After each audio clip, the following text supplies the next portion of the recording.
તો જય દ્વારકાધીશ, કેમ છો? મજામાં? તો અત્યારે આપણે કર્યો છે લોંગ વિડીયો ચાલુ ને હમણાં આપણે મહિનો દી થયા લોંગ વિડીયો બનાવ્યો નથી, એટલે આજે આપણે મન થયું લોંગ વિડીયો બનાવવાનું. તો હવે આપણે આપણી સ્પ્લેન્ડર લઈને જવાના છે ભાણવર, તો તમે વ્લોગમાં બન્યા રહેજો. અત્યારે આપણે આપણી સ્પ્લેન્ડર ઉપર બેસી ગયા ને આપણે કરી ચાવી ચાલુ ને મારી કિક મારી લીધી ને થોડા છાંટાઈ આવે છે. જોઈ લ્યો વાતાવરણ થોડુંક અત્યારે લગી તો તડકો હતો પણ હવે વાદળા આવી ગયા છે. તો હાલો આપણે જઈએ. અત્યારે આપણે લખનને લઈ લીધો છે ભેગો. હાલો હવે આપણે વાહે બેસી જાય અને ડાયરેક્ટ હવે ગાડી જાય ભાણવર બાજુ.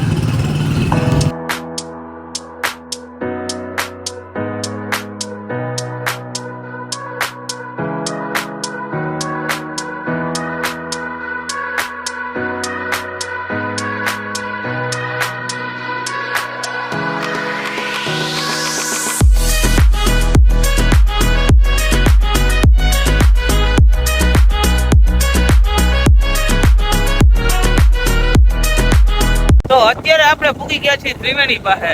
તો અહીંયા છે ત્રિવેણી. તો હમણાં તમને ત્રિવેણી બતાવી દઉં ને સામે બરડા ડુંગરનો મસ્તીનો વ્યૂ આવે છે.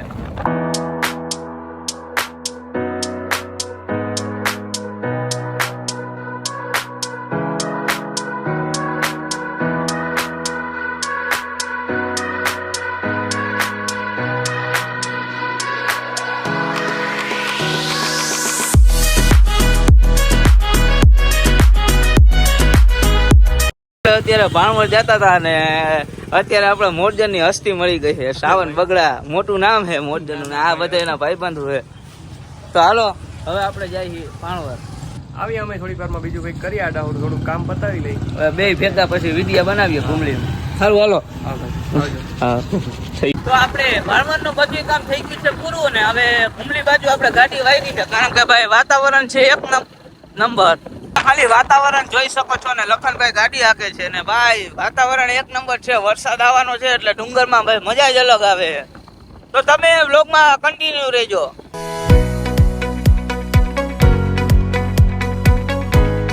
તો આપણે ઘૂમલીના ડુંગર થી જમણી સાઈડ વળી ગયા છે અને તમે ખાલી વ્યૂ જોઈ લ્યો ડુંગરનો ને હવે ઘૂમલીની હદ ચાલુ થઈ ગઈ છે.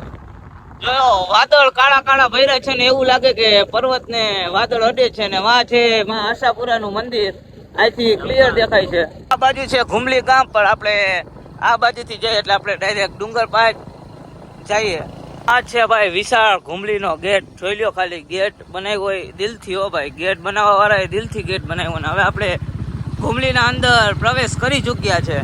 અત્યારે આપણે નવલખા મંદિરે આવી ગયા છે ઘૂમલીના અંદર ને આ જોઈ લ્યો ચામ સાહેબ બાપુના ટાઈમમાં બનેલો છે આ નવલખા મંદિર ને ચારે બાજુ આમ ડુંગર છે ને ઘૂમલીમાં ભાઈ આજે બહુ ટ્રાફિક છે, કારણ કે આજે મોહરમ છે એટલે રજા હોય એટલે ટ્રાફિક તો હોય જ.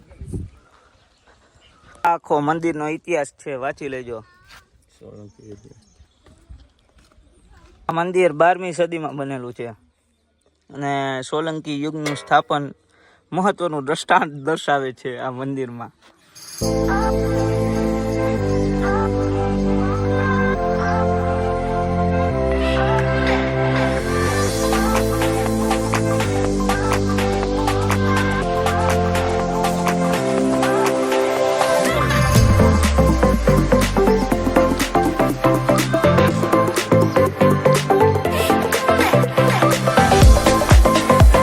તો મિત્રો નવલખા ઘૂમલી મંદિર સોલંકી યુગના સ્થાપત્યનું મધ્યાહન, સોલંકી યુગના સ્થાપત્યનું મહત્વનું દ્રષ્ટાંત એવું આ મંદિર 12મી સદીમાં બનેલું છે અને તાત્કાલીન સમયની ઊંચામાં ઊંચી પીઠ તેમજ ભાગ્યે જ જોવા મળતો એવો આ 2 માળનો મંડપ ધરાવે છે.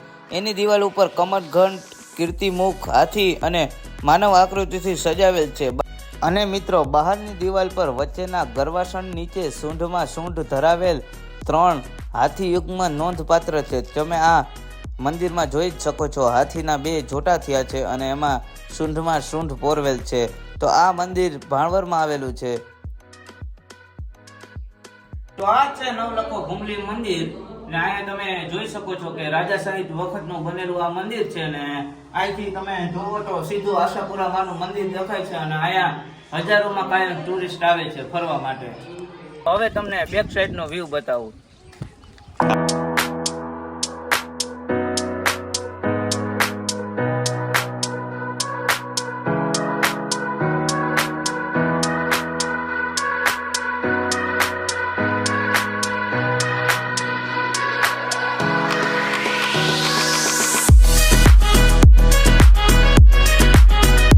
આપણે આ બધું જોઈ લીધું છે. જો કે આપણે પહેલેથી જ આપણે જોયેલું જ છે, કારણ કે આપણા ગામથી થોડુંક જ આઘું થાય છે ને આપણે ગમે ત્યાં અહીંયા ગાડી લઈને આવી જઈ શકીએ છીએ, એટલે કાંઈ આપણે વાંધો નથી.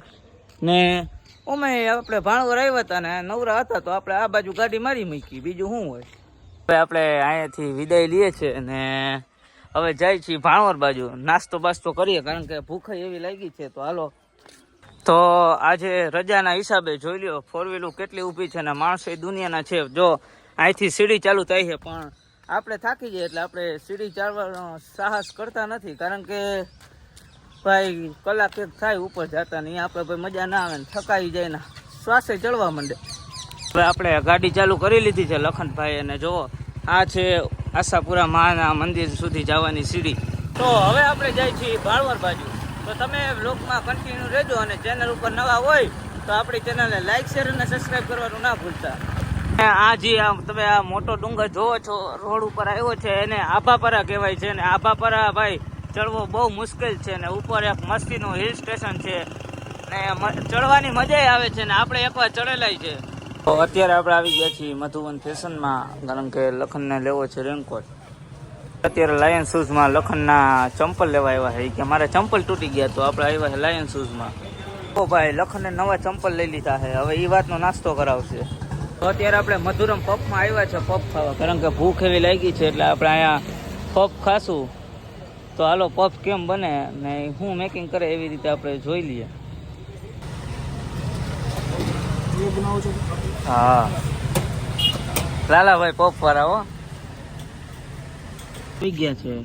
લખનભાઈ ખાવા માંડ્યા, હવે આપણે ખાઈ લઈએ. હાલો આપણે નાસ્તો બાસ્તો કરી લીધો છે અને હવે જાય છે આપણા કામ બાજુ. તમે ચેનલ ઉપર નવા હોય તો આપણી ચેનલને લાઈક શેર અને સબસ્ક્રાઈબ કરવાનું ના ભૂલતા.